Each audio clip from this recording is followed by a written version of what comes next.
Hello guys, dito kami ngayon sa Manila para sa aming year-end team building. Ang lalaki ng mga lobster dito guys. Ngayon lang ako nakakita ng kantong kalalaking lobster ng personal. Ang lalaki talaga. Dahil tanghalian na, manananghalian muna kami dito. Mamimili muna kami dito ng mga iba't ibang klaseng mga seafoods. Magbibideo na lang muna ako dito habang sila ay namimili ng aming kakainin sa tanghalian. Tingnan nyo naman, ito po, may mga ano pa dito, iba't ibang klaseng mga seafoods. Fresh. Lalaki ng mga hipon. Kailangan mo dito makapagtawaran para makatipid-tipid dahil ang lalaki ng presyo nila guys. Talaga namang magugulat ka sa mga presyohan, lalo na dyan sa Manila. Yan lobster na yan, talaga namang ang laki. Aabot na yata ng ng 2 kilo ang isa. Mayroon din dyan yung mga sisel, mga tahong. Yan. May hipon din maliliit. At iba't ibang klase mga shell. Yan. Dito lang yan guys, malapit sa MOA. Malapit sa may Mall of Asia. Habang namimili ang aming mga kasama guys, papakita ko lang naman sa inyo yung mga iba't ibang klase ng seafoods na naandito sa kanilang mga tindahan.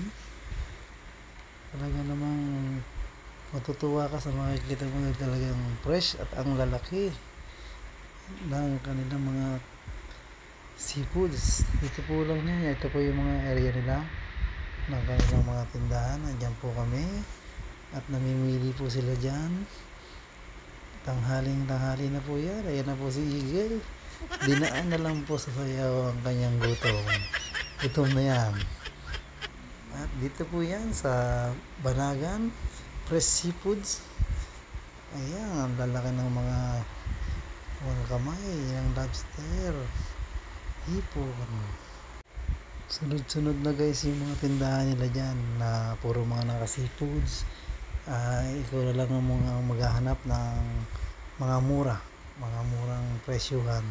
Kailangan mo makipagtawaran sa kanila guys para makamura ka, dahil ang presyuhan talaga nila dyan ay mga mahal, dahil nga yan ay mga fresh at talagang para kami mga turista. Ito nga guys, nakakita na ako dito ng ito na yung pinakamalaki nilang lobster na umaabot na araw to ng 3 kilo. Talaga namang ang laki ang per kilo nga nila dyan daw naabot na ng 3,500 per kilo. Kung naabot pa yan ng 3 kilo, laki niyan, laki na ng presyo niyan.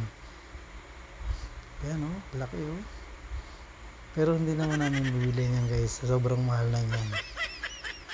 Hindi natin kakayanin man natin yan. Kailangan tipid-tipid. Ito ang hinahanap ko, ang king crab na talaga namang napakamahal din. Kaya lang hindi na rin namin binili yan kasi sobrang mahal yan.